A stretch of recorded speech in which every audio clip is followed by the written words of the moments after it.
धर्म अगर विज्ञान पे आधारित हो तो आस्था और विश्वास ज़्यादा मजबूत होता है। सनातन धर्म एक ऐसा ही धर्म है जिसे आप धर्म कहेंगे तो समझ नहीं पाएंगे, इसलिए बेहतर होगा कि आप इसे साइंस कहें। सनातन धर्म में शिवलिंग की बहुत ज़्यादा इम्पोर्टेंस है। करोड़ों हिंदुओं की आस्था इससे जुड़ी हुई है। आप किसी धर्म को माने या ना माने, लेकिन शिवलिंग को जानना ज़रूरी है। आपने कई जगहों पे, कई मंदिरों में देखा होगा कि शंकर जी के सामने शिवलिंग होता है और वो ध्यान करते हैं। सबसे पहले तो आपको ये बता दूं कि शंकर से बड़ा योगी, महात्मा और साइंटिस्ट ना कभी पैदा हुआ और ना ही कभी होगा। शिवलिंग का कंसेप्ट शंकर से ही आया है। सनातन धर्म के हिसाब से शिवलिंग महादेव को रिप्रेजेंट करता है। तो चलिए हम समझने की कोशिश करते हैं कि महादेव किसे कहते हैं। वैसे समझना बहुत ही मुश्किल है, पर कोशिश करनी चाहिए। महा का मतलब होता है सबसे बड़ा या ग्रेट या बिगेस्ट कह लो, और देव का मतलब होता है सेलेशियल बीइंग या सेलेशियल बॉडी, या कह सकते हैं हिंदी में खगोलीय पिंड। इसे इस तरह भी समझ सकते हैं जैसे कि सनातन धर्म में सूरज को सूर्य देव कहा जाता है, सैटर्न को शनि देव कहा जाता है, चांद को चंद्र देव कहा जाता है। तो आसमान में सबसे बड़ा कौन सा देव है जिसे हम सूरज कहते हैं? दरअसल वो एक तारा है, और स्पेस के अंदर हमारे सूरज से लाखों गुना बड़े तारे भी हैं।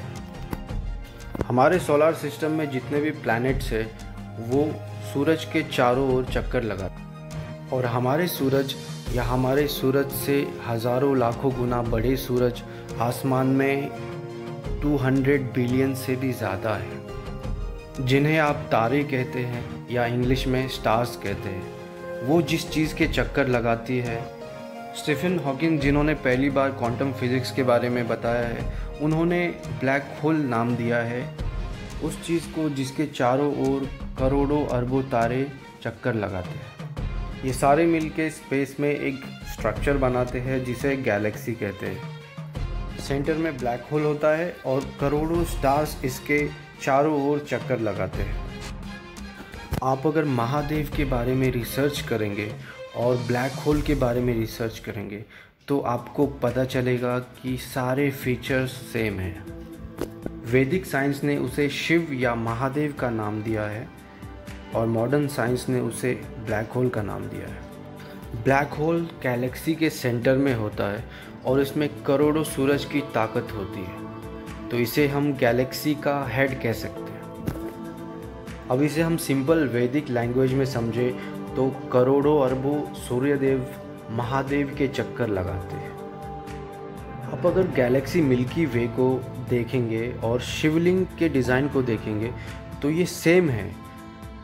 जिस गैलेक्सी के अंदर हम रहते हैं करोड़ों सूरज है, उस गैलेक्सी को रिप्रेजेंट करता है शिवलिंग। करोड़ों अरबों स्टार्स मिलकर एक गैलेक्सी बनाती है, और इस तरह की इनफाइनाइट गैलेक्सीज हमारे स्पेस में है। सनातन धर्म में नेचर के हर एक एनर्जी की पूजा होती है। तो आप समझ गए होंगे शिवलिंग उन्हीं गैलेक्सीज को रिप्रेजेंट करता है। अब हैरान होने वाली बात यह है, जिन चीज़ों के बारे में आइंस्टाइन और स्टीफन हॉकिंग ने अभी बताया है कुछ सालों पहले, उन चीज़ों के बारे में वैदिक साइंस ने यानी कि सनातन धर्म ने कई सालों पहले, हज़ारों लाखों साल पहले बता दिया है। हमारे साथ बने रहने के लिए आपका बहुत बहुत शुक्रिया। इस तरह की और भी इंटरेस्टिंग वीडियोस देखने के लिए हमारे चैनल को सब्सक्राइब कीजिए, हमारे वीडियोस को लाइक कीजिए, शेयर कीजिए। Thank you so much. मिलते हैं अगले वीडियो में।